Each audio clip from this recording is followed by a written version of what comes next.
here. Glad to see all the brothers and sisters here. Glad to chat with my man Tommy Dortch. Also earlier, before I speak, let me also say this here to some people. Let me warn some people. Don't come talking trash to the speaker before he speaks. Because I got the microphone. So this brother, Van Jones, where you at? Van, where you at, Van? Van's a Lil Mega. Lil. And Van was talking stuff. First of all, he got me really confused. He said I was a Kappa. I said, don't get yourself cussed out. And then he started talking. I was like, Van, this not going to end well because you know I talk later. I got the microphone later. You're going to get called out later. So I had to let him know, and I had to show him, and then, because, he ain't hopped in about 30 years because he said he got bad knees and bad hips and everything like that. And so I told him, I said, right, that's the most you can do. That's the most he can do is just wave his arms. That's it. That's it. Tommy, you should have warned him. I get paid to talk. Why would he mess with me? And so I told Van I was going to call him out. So to all the young brothers, just go ahead and just write down Alpha right now. That's all you got to do. That's Alpha, and then there are you groups. So, but I told I was going to mess with you, Van. So again, I see y'all cackling over there. Don't start. I'm going to get on y'all too. And remember, I got 2 million social media followers. They will know every single one of y'all name tomorrow with your mugshots, including you, Ron Busby. I don't mind Kappas. I get y'all confused with Delta. Same colors. Oh, I'm sorry. My bad. Did I let that slip? My bad. Y'all should have stayed quiet over there. Sigmas and Iotas, don't say a word. Don't say a word. Let me go ahead and we always do this. If some people can't handle it, Greek does it. It's all good. But let me go ahead and get to this, and I really want to focus on this because it really is critically important in terms of where we are today. Who in here knows the significance of the year 2043? The significance of the year 2043. Any of y'all know the significance of 2043? Any young folks up here? Yes. What you got? He said you'd be 43 years old. Okay, all right. That's fine. Factually correct. What you got? What you got? Is that going to be like the 100th year of the 100 Black You said with the 100 year, 100 black men. No, that's not it. That's not. But it's all good. All good. The significance of 20. You can't talk because you're gonna tear something up. Yeah. I don't know how he went from I'm nervous to just give me the mic. That just contrasts.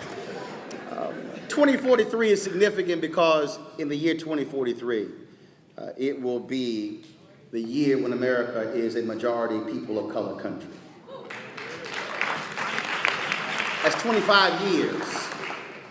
But if you look at where we stand today for African Americans, 2043 for us will look like South Africa today. In that you will have people of color who are the majority in America, but the majority of wealth in America will still be held by white Americans. Now, I'm saying that because when you look at where we stand educationally, when you look at the wealth gap in this country, when you look at the housing issue in this country, what we have to understand is that numerical numbers are one thing, but the question is, how are we properly positioned to take advantage of that when it happens?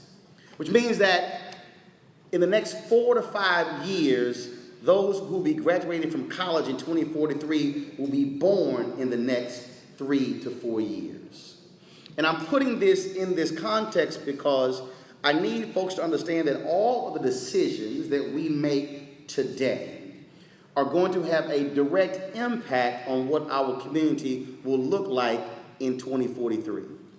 And so we may have, you may have said, well, I gave $10,000 or $2,500 or $5,000 or $500 or $100 or $50, but do understand that what you actually did was make a down payment or an investment in what you expect to have a rate of return in the next 25 years. Talk to any financial planner. They will tell you that if you set money aside today and then you leave it in an account, it will grow over a period of time. And so in the next 15, 20, 25 years, it will be this amount if you leave it there and invest it wisely, which means that the money that we invest, the time that we invest today, if it is done right, if it is in the right place, then we expect it to grow, and then we should be able to cash out in 25 years. What I'm trying to say is that, let me make it plain, that some of you who are sitting in this room today, you're only sitting in this room because somebody made an investment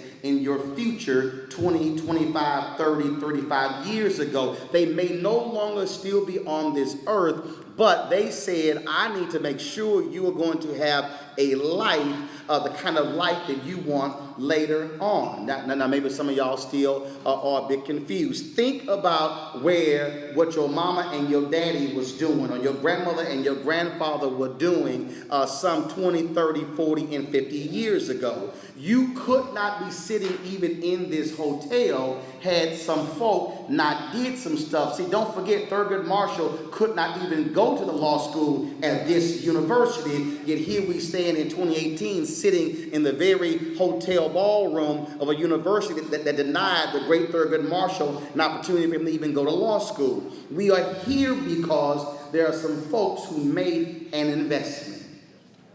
And we have to think about it in those terms, because what we do today, every action that we take must be deliberate. When I say deliberate, I mean literally every single action. See, when I look at the fact that I have no kids, but I've raised 6 of my nieces, every action that I have taken with them has been. See, the look itself said, you lost your mind.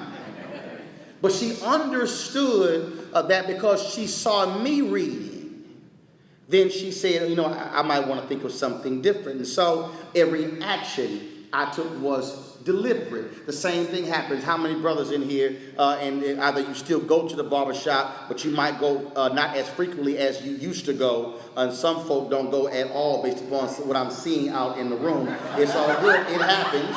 It's all good. Because I tell you what, somebody said, well, Roland, what about your hair? I said, yeah, I had a head full of hair. I was broke. I'll take less hair today than a full hair because I was broke then, not now. But how many of you have gone to the barbershop and you've had conversations and brothers have been talking about sports, and they've been talking about how somebody's performing and how a brother plays, but when's the last time you heard somebody ask the question, young man, what are you reading?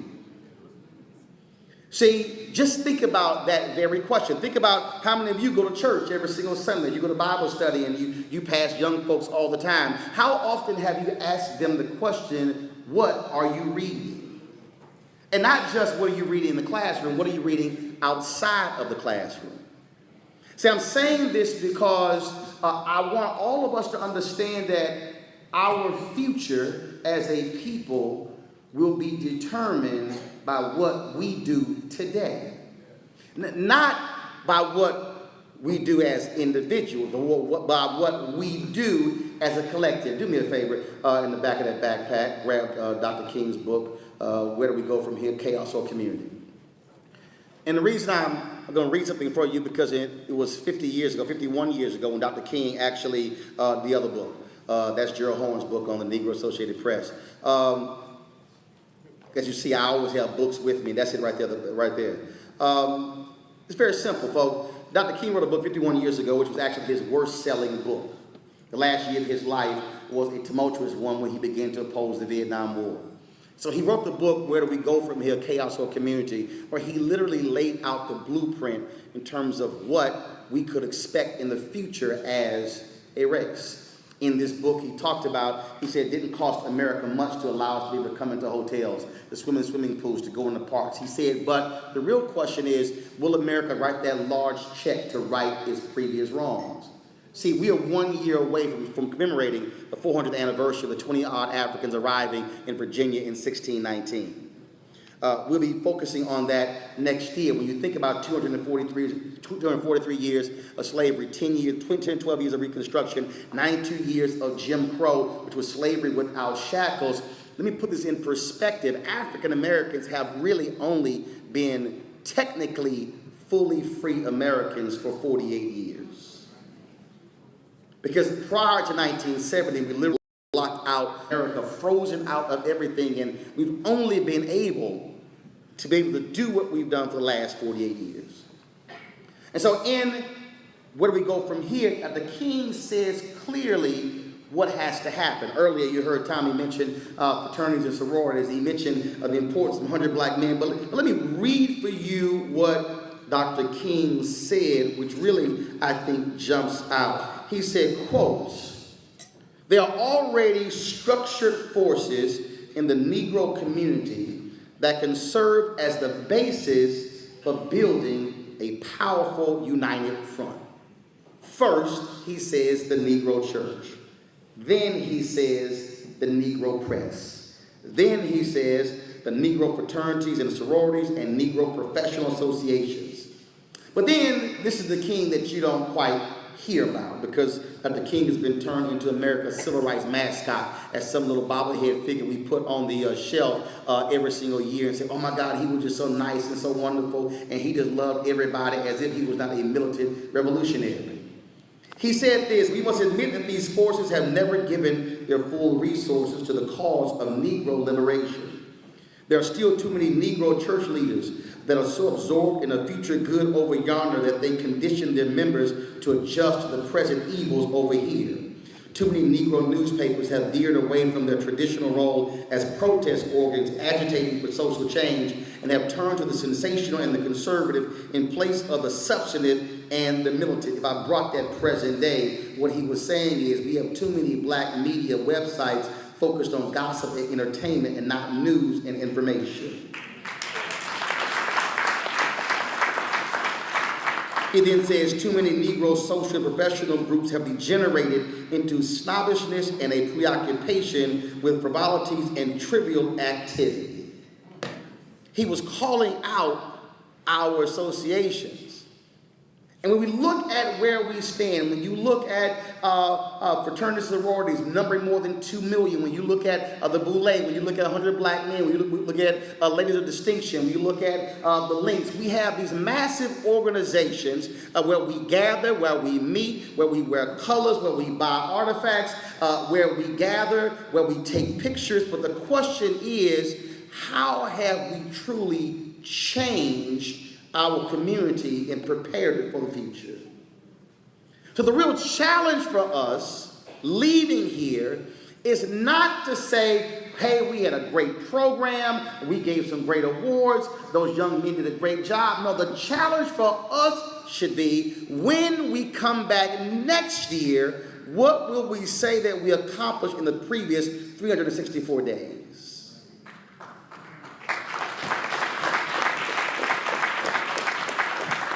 Because see, I need folk in this room to understand because that nobody is going to save us but us.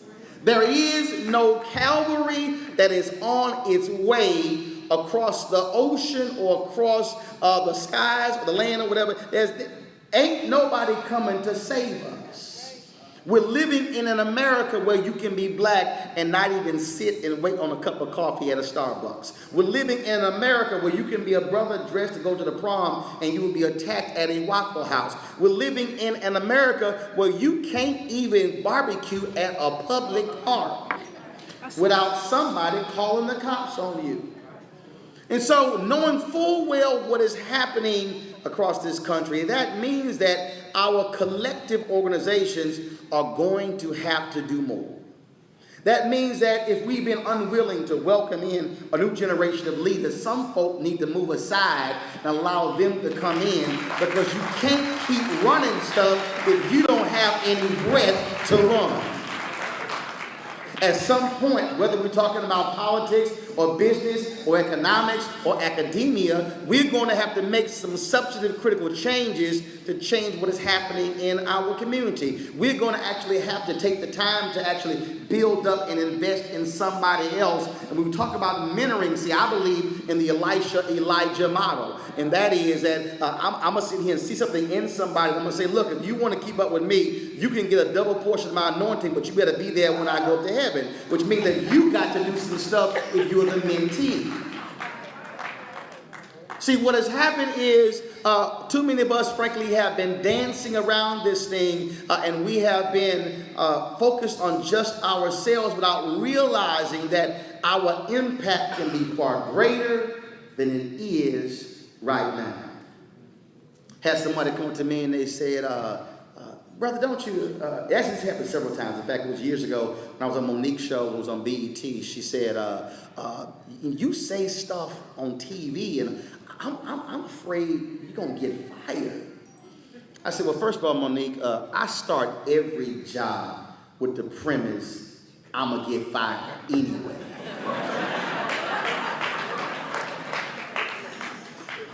I said, because there's nothing worse than two things. There's nothing worse for me than two things on the job. Somebody who don't say nothing, go there early, stay late, scared, timid, you get laid off anyway, now you're at home mad. Then you got that parking lot militant. Oh, they militant in the parking lot. But they don't say nothing when you're on the inside. See, I'm going to say all I need to say while I'm there, so if I get fired, I'm at home like, look, I said everything I want to say while I was there, and so I'm good. The reason I'm saying that because none of us know when, not only is our time up on the job, none of us know when our time is up in this life. So the real question is, what are you doing with the time that you actually have? Just this week, here in Maryland, we buried Tara Jones, 44 years old, a sister who was involved in so many different areas. She was sitting at a meeting in Baltimore and succumbed to a heart attack. The night before on Facebook, she posted she was looking for a yard man. See, the impact of your life is based upon what you do. So when people ask me, they say, well, man, you're not afraid of stuff. I said, no, I can't be afraid to say what somebody needs to say on television because there's no guarantee somebody else is going to say it. And see, when I travel around this country and when I run into brothers who come to me and they say, man, I would take your show every day and me and my son would watch your show over dinner and talk about the issues you talked about. When I've run into people and they said, I chose to run for public office after being educated by watching you. When all of you turn on CNN and when you see Angela Rye and Paris Denard and Shermichael Singleton and you see Paul Butler and Lauren Coates and you see Scott Bolton and Monique Presley and Yodita Welday, those are all folk who I put on TV first. I'm saying that because how we use our position to change our community and change America will determine what our future looks like. And so I want to challenge every single one of us, whether we are 10, 11, 15, 20, 30, 40, 50, or even 83, 85, that as long as there is breath in your body, you can still contribute. If there's no point in our lives where we have done all that we can do, because when you still see folks, and I have met them, who are 80 and 90, and they are working election polls, and they are registering people, and they are raising money, and they say, baby, I might not be able to drive that van, but trust me, I can grab somebody else's hand and walk them to the polls. If we are going to have a changed America, then it is going to be on us to change it. Dr. King said black folks are here to redeem the soul of America. We are here, he said, to make America be the nation it is on paper, not the nation it is in reality. And so when you leave here, I want to challenge every single one of you to answer the most basic, simple question: what am I prepared to do? I want to say to every young person on this stage, you might be sitting in a classroom right now and you have a classmate who you know is failing. Your responsibility is to go to that brother or sister and say, how can I help you not fail?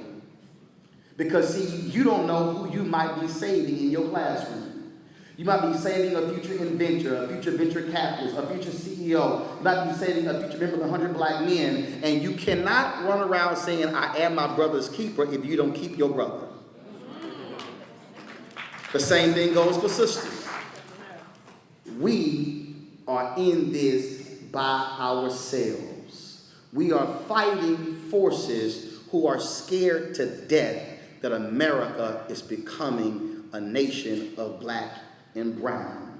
White fear is gripping America. Numbers don't lie. We're seeing it in the Oval Office. We're seeing it in state capitals. We're seeing it as laws being changed. We're seeing it in corporate America. We're seeing it as black ad agencies are going out of business because they're destroying multicultural firms. We're seeing it where they're destroying opportunities for black businesses all across this country because they say, look, you got a black president. We don't need that stuff anymore. We literally are seeing America say, enough is enough. Well, I dare say if we went through 351 years of sanctioned slavery and Jim Crow, only been free 48 years, America, you have not paid us back for all you've gotten for free. Right.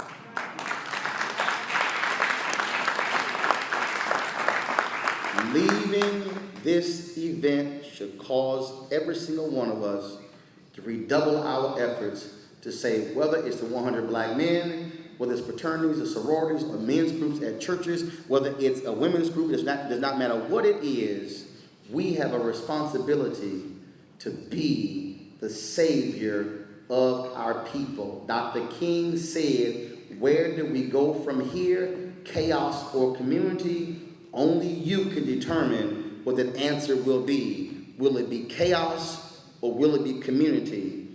I suggest we make it community. And that means sometimes taking off our Cohons and Louboutins and putting on some overalls and getting to work.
The name of this is called the new, parentheses, Black America.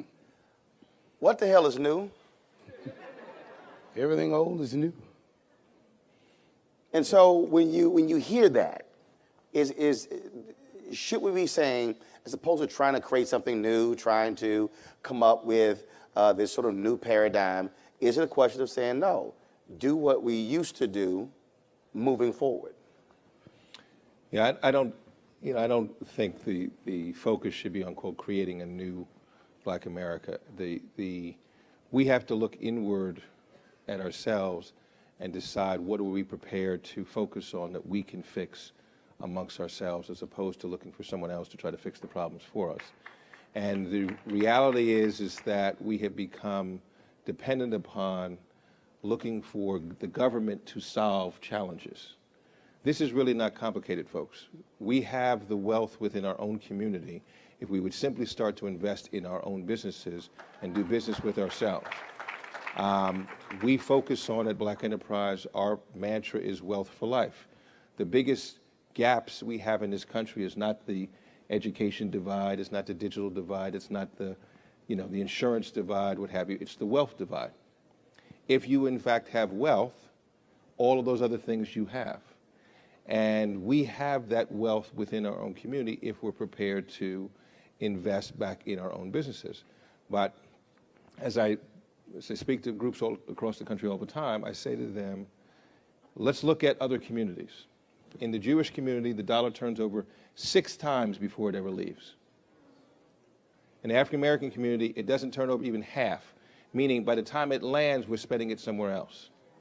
So stop looking at, we got to create programs and other things, and this is a complicated thing. It is not. You need to decide, I'm going to take my money that I've earned, I'm going to find the Black auto dealer, I'm going to find the Black dry cleaner, I'm going to find the Black investment banker, I'm going to find the Black whatever it might be, and I'm going to put my money in with them. That's not isolating us, that's protecting ourselves. And that is reinvesting in ourselves. That's what has to happen. So it's not a new plan, it is taking the plan and doing something with it. And Tom, the reality is that government does serve a role, private serves a role. Look, 1973, Maynard Jackson becomes mayor of Atlanta.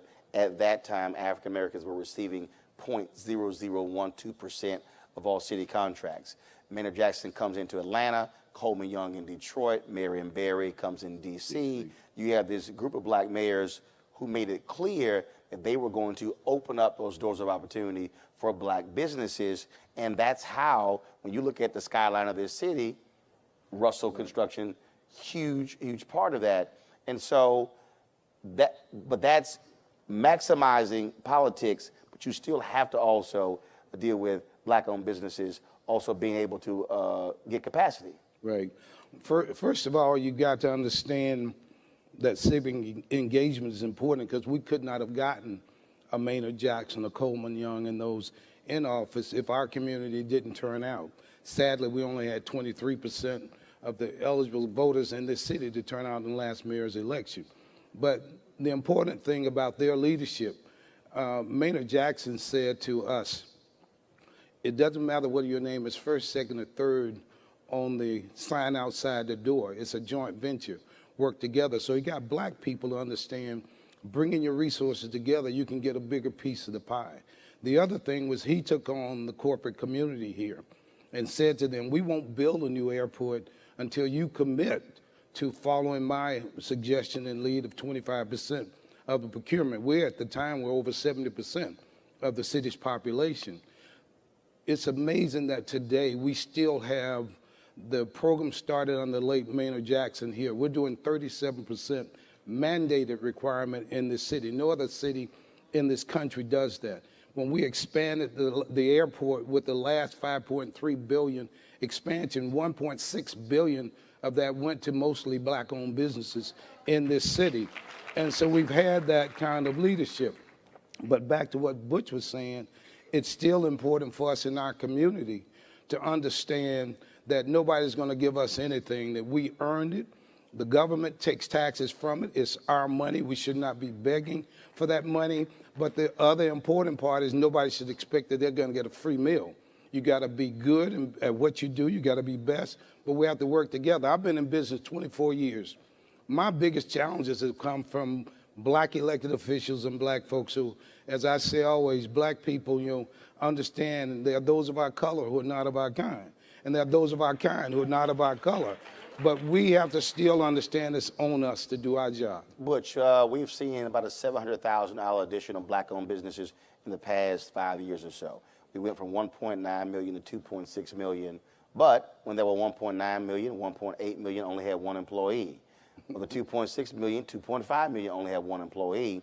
We've even seen a decrease, though, where when we had 1.9 million black-owned businesses, they average annual revenue was 110,000. Now it's 78,000. So we have more black-owned businesses, but their annual revenue has decreased. And so Black Enterprise obviously focuses on that. What is required to again, building capacity? People say we need more black-owned businesses. I say no, we need more with capacity. Yeah, so the biggest challenge, 96% of black-owned businesses today are sole proprietorships, which means in effect, all you do is employ yourself. And so there's a politically correct answer and then there's the real answer. Okay, Well, I want the damn real answer. Right, but I'm gonna give you the real answer. Yes, yes. The fact of the matter is the biggest challenge for African American business today is not access to capital. And let me say that again. It is not access to capital. The biggest challenge for African American businesses today is scale. So what happens is that we've got a series of clients. We'll put on an entrepreneur summit. We'll have 30 corporate clients who will come who are begging to come and do business with minority-owned businesses. And some of them will come up to me and said, listen, I got 3 small contracts. Can you put me in touch with who I'm going to give this contract directly to this business? Well, here's a heads up. You cannot be doing sales of $500,000 and bid on a $10 million contract. So what's a small contract in corporate America, which maybe Walmart was one of our examples. They had 3 contracts. He said, apologizing to me. I got a $50 million contract, apologizing, a $200 million contract, and a $750 million contract. I said, do you know that overnight that the lowest of the contracts puts them in the BE 100s? I said, it can't operate that way. But what we have, and this is the go to what is the real problem, we have to bury our egos and combine our businesses. If Delta and Northwest can get together, and JP Morgan and Chase get together, why can't Pookie and Ray Ray get together, right? The notion that somehow or another I need to have a gold-plated business card that says I'm president, CEO, chairman, what have you, of nothing, of a business that makes $100,000, you can't deposit business cards. It may be great in the nightclub to show someone you're the chairman, CEO, but it doesn't mean it. You can't deposit it to It's anything. interesting, Tommy, because I've spoken at multiple. Go ahead. Well, no, I mean, Go ahead. so the reality is if you come into a city and there's 3 black-owned businesses that do the same exact thing that make cups, and they're each doing 100,000, you ask yourself this question. Right. Would you rather own 100% of a company that generates $200,000, or would you rather own 20% of a company that generates $20 million? It's really simple arithmetic. Well, But if our ego is such, but I got to say to people that I'm the man, I'm the boss, then you're going to be the boss of nothing. and Tommy, I've seen organizations that also don't drive that. In fact, I've keynoted multiple Black Chambers of Commerce events all across the country. And when they bring me in to do the keynote, I said, I want to see the program. And so when I look at the program, I go through the whole program and look at the workshop, stuff along those lines. And I would say in every instance, and I would say this in a speech, and then the person over it would be mad as hell when I'm done, I would say, how is M&A, mergers and acquisitions, not a part of this conference? Right. And I spoke at an event in Houston. It was very interesting. So they had these awards, and they gave 3 awards to 3 PR companies. And to your point, I'm sitting there waiting to speak, and I'm going, why in the hell there are 3 small PR companies, and those 3 don't sit down to say, what if we create one major Black-owned PR company to go after the larger business? And so that barrier is there. How do we get leadership to understand they have to teach folks M&A? Well, you look at this city, I have to give kudos to Bill Picard and his group. They bought up Atlanta Daily World and Atlanta Tribune, and they've combined that under one umbrella. Yeah, I don't get 7 black newspapers in one city. Yeah, That which makes is no crazy. sense to me. Which is crazy. So we're beginning consolidation there. Just this week, we opened Unity Bank, a national bank here in Atlanta. We started in Houston. Go ahead, I'm sorry. Case Lawal, who's a billionaire, African billionaire who started Fort Valley State, finished at Texas Southern. He's chairman of the board. They're trying now to consolidate more banks. There were over 87. Now we're down to 20 black banks. And the case there, which gets us to where we are, they can't do major loans, can't even take major instruments. I had $24 million from one of my organizations I wanted to put into a black bank. They couldn't handle the $24 million because they didn't have all the instruments. We have a $250 million retirement fund. I chair the Fulton Cap Hospital Authority that owns Grady's Health System. My board has mandated that a minimum 20% has to go to African American and minority-owned businesses. I can't put that money into any of the banks here because we have to grow them. And then finally, the important part for us, as we've said, the egos have to be left at the door.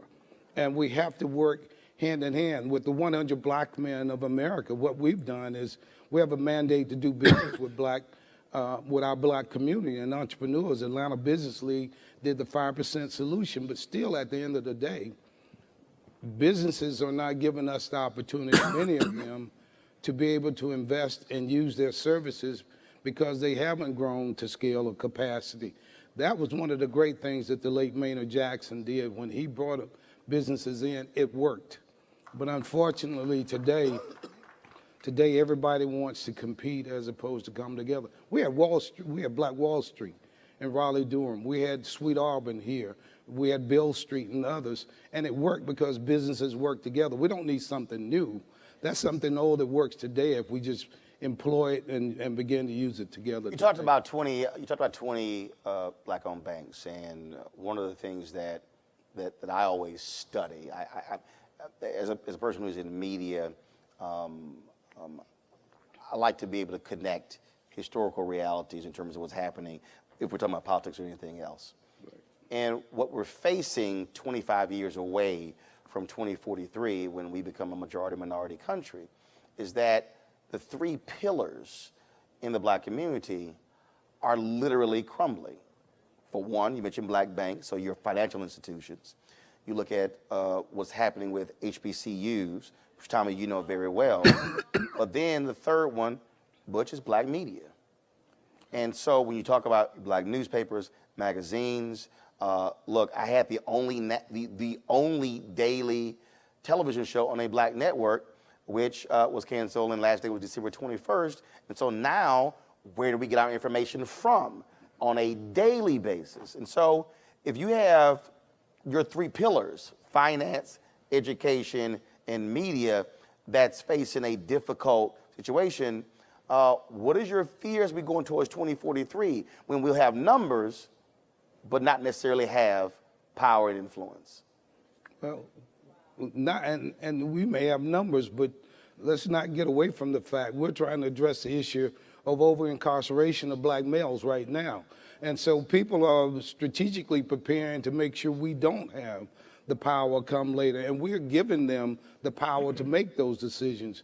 When you look at black and brown young men being locked up and locked away and never should be. So that's one way that they're going to deal with it. But the late Maynard Jackson, again, I love him, he was a phenomenal genius, said that we'll get ahead with the ballot, the buck, and the book. The 3 Bs. The 3 Bs. Which his grandfather taught him. Right, definitely. And so when we look at today in the media to spread the word, I mean, social media can give you lies and can give you truth. And unfortunately, too many of our folks depend on social media. And some of it's good and a lot of it's mess. But when we look at what we have to do, I have dedicated myself to HBCUs. Folks can say whatever they want about these great institutions. I have 5 children, all 5 went to HBCUs. I put my money where my mouth is. But today, we're down to 103. In the early 1930s, we had 235, and there's no excuse. When Mary McLeod Bethune could start Bethune-Cookman with $7, and today we have billionaires and multimillionaires, and we don't put our money in. If you don't want to send your children to our institutions, that's fine, but send your money and support them, because there'll come a day we won't be able to go there. Building off of what you said, with HBCUs, again, these are self-inflicted, much of this self-inflicted. Of HBCU graduates, 7% of them contribute back to their own HBCUs. Mm-hmm. I have friends who I went to business school with at an Ivy League school who went to an HBCU who would rather give money to Wharton Business School than they would back to Florida A&M. There's something wrong with that. And that's not someone doing that to us. That is a self-inflicted self-hate, if you will, to some degree, to say, I'm not going to go back to the institutions. Now, my father, Morgan State. who thank God is still alive, but he is completely dedicated to Morgan State. Right? He spells college Morgan State. He believes, because he said there was no other place that was going to give him an opportunity. Right. So his first chance, he gave $1 million to the school and said, we're going to build out, and they built a business school around him, and he's been spending his time now trying to raise money for it. But Morgan State is actually in a better position because it's a state school. Precisely. So as a state school, it still gets some state money. The schools that are private, Yeah. HBCUs, are in a world of trouble. Right.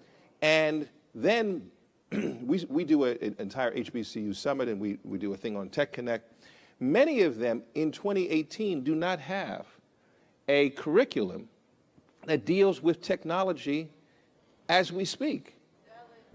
How can you, in 2018, have a curriculum that is more focused on African American studies than is focused on technology? That's just not where the jobs are. So with all due respect, again, these are self-inflicted things. We have to make the hard decision, look within ourselves and say, what is it that we can do to make these respective changes? I believe in case studies. And so if we talk about M&A, we talk about whether or not those particular HBCUs. Give me a couple examples, both. Who is doing it right? Where if you said, look, go look at this, go talk to this person, they're doing it right, study what they're doing. North Carolina A&T would be my first. Right. Would be my So- first. But give me a private HBCU, A because private they're also HBCU. a public HBCU.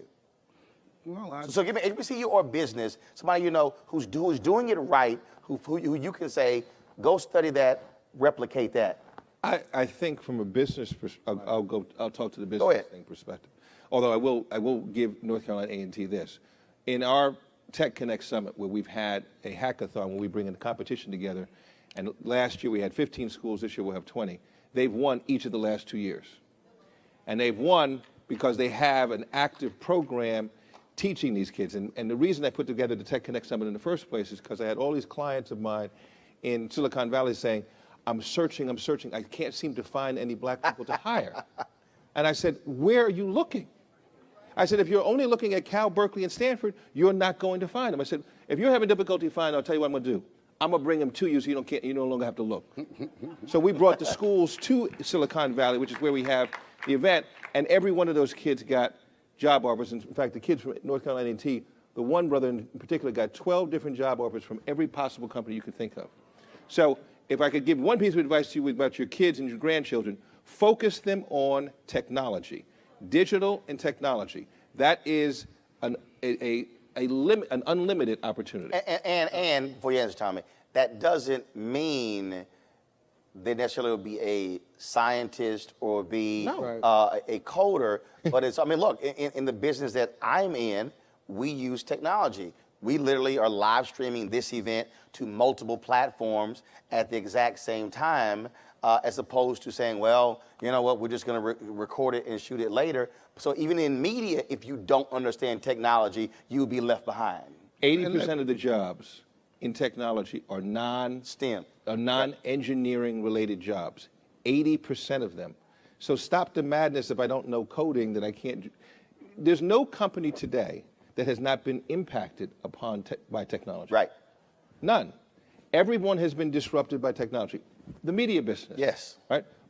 Black Enterprise was a magazine, you know, I have 4 millennial, not children, but 4 millennial young adults at this point. I can't quite understand them. When I say I can't quite understand them, because I'll call them, they'll text me back. Right? So they prefer to communicate in a completely different way. Well, part of that is they don't want to read the hard copies of a magazine. Right. That's a reality of the business that we're in. So we've had to adjust our own business to become a digital business, event business. The magazine portion of our business is the least profitable of the 4 elements of how we deliver content. I mean, Essence Festival makes more money for Essence than the actual magazine. Much more, 80% of it. Right. No, I mean, that's just the reality. Tommy. Let's deal, even right here in Atlanta, Spelman, Morehouse, Clark Atlanta University are still very strong private institutions. Most people don't realize some of the greatest prostate cancer research, not just in here but in this country, is done at Clark Atlanta University. We are one of the best in the nation, and we have over 9 patents that have been developed. You still look at Morehouse and the things that are happening there, and the folks who are going into multiple areas, even with STEM and everything in Spelman, has been tops in this nation for so many years. That's just here in Atlanta, so we can go through those, but then let's not forget that Morehouse School of Medicine and Meharry and Howard School of Medicine are still in the area, still producing over 70% of all black doctors in this nation, and you could go by discipline and find that all of the various institutions have something to offer, but it still boils down to lack of resources and our community not investing back into those institutions. And so it's on us. But curriculum, why aren't the African Americans who graduated from these institutions or who didn't in corporate America coming back helping to design programs? At Florida A&M University, I'm a trustee there. We have folks now coming back working with us in multiple areas. We've gotten over some challenges. Right. People wanted to condemn a great university over one incident, but when you look at our School of Pharmacy, law school and all, we're moving there. So the bottom line is we still have to reinvest and invest and make them what they ought to be and not leave them on the sideline, because when they're gone, our kids, our young people aren't going to have access to higher education. And that right there, and then got a little time left, that is exactly it. The point that I keep making is, especially in media, we will rue the day when we are asking somebody else to tell our story. When it comes to our schools, we'll rue the day when we're asking somebody else, will you please educate our children? And financially, if we do not have those institutions who are looking to invest, what do you want, last question to both of you, what do you want folks, this is where the challenge comes in, what do you want the folks in this room, the folks who are watching on streams and various platforms, what do you want them to do tomorrow when they leave here and this is over?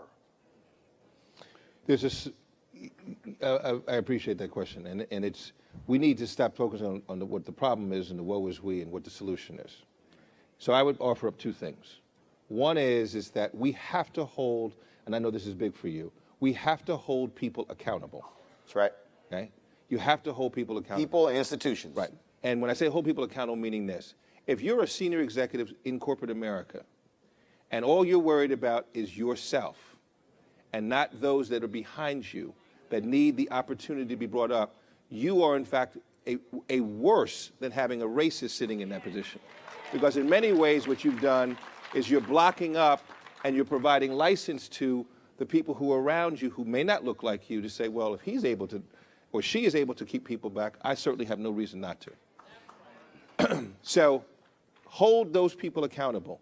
When the door is opened, you got there not because you're the smartest person in the room, because someone else died for the benefit of you being in that position, and you have a responsibility to make sure that you're holding up and bring up the next group. Second is for those who are sitting on corporate boards. And my father told me this a long time ago when I first got onto a corporate board. He said, Butch, do not get confused. They did not run out of smart white people to put on boards. They put your black behind on this board for you to advocate on behalf of other people that look just like you. And if you're not going to do that, then don't ever join a board. And that is a responsibility. So if I challenge people who are sitting in this audience to say, if you're sitting in your corporate seat and you're the vice president, don't be so happy that you're sitting in this corporate seat as the vice president. You can be replaced like that. And more importantly, you need to make sure you're advocating every day when you wake up for what black-owned business, what black person can I help to bring up and make sure they get promoted to do. And for those of you who are fortunate enough to ever sit on a corporate board, if you're not challenging management and not challenging those other board members to make sure we're getting contracts, shame on you. You have that responsibility. Tommy Dortch. All right, real quick. I want everyone in here to commit themselves to at least give a minimum 1 hour a week to a young male or young female in your community. We need to mentor them. Young people aren't born bad. They learn bad behaviors from adults. And we can't sit and continue to watch our young future leaders in the future of this nation to be locked up and locked away because they made a simple mistake. And we try to do that in the 101. Start getting involved in the life of a young person. We have a mentoring program that leads to entrepreneurship, thanks to Wells Fargo, our pathways to success. We got to grow new entrepreneurs. The other thing that's important, when Unity Bank opened, I opened a bank account at Unity Bank. I have a bank account at Citizens Trust Bank. We need to invest in our own communities. And last but not least, HBCUs. I have 5 scholarships at 5 HBCUs. I have 5 honorary doctor's degrees in addition to that. But I put my money into these institutions, and we need to invest. So quit worrying and complaining about what others aren't doing and start doing it ourselves. Do business with our businesses. And if they aren't doing right, hold them accountable. Talk to them. I tell my folks, if I go to a Chick-fil-A or McDonald's in Buckhead, then I expect the same service in Bankhead, in Atlanta. And so if we don't speak up and speak out, our businesses can't get better. But we don't do that to white-owned businesses. They mistreat us, we go right back. When our black businesses, we have a bad experience, we say we're not going back. We got to work together. That's my only formula. Final comment. A lot of people here may be thinking, well, this is what Operation Hope should be doing. The reality is, when you leave here, what is it that you are going to actually do? This conference should actually serve as your personal annual report. What I mean by that is, when you come back next year, you should ask yourself before the first day, what did I do in the last 364 days when it came to the issues that we brought up? If you make a commitment today, what are you going to do beginning tomorrow? You should be able to come back next year and say, this is what I personally accomplished in the last year. If you come back next year and you go, dang, I committed to do this, I got busy, and this is what happened, you're the damn problem. Because you can't make a commitment and then not follow through with the commitment and then say, I wonder why nothing has changed. This is not only John's job. This is not only the job of Operation Hope staff. It's not only Tommy's job or Butch's job. It's every single person's job in this room. If people do not act as a collective, then all of the stuff that we've talked about the last 3 days has been a complete waste of time. And for me, I do not waste my time. Everybody must learn to do their part. Butch Graves Jr., Tommy Dortch. Thanks a lot.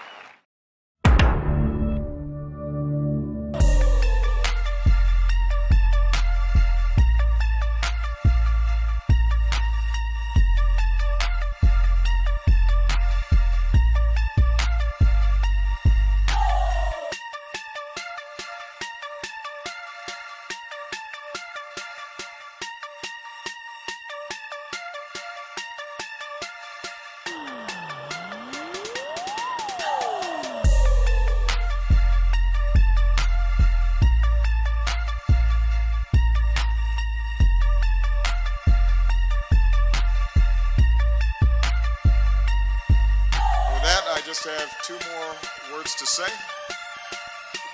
Obama out.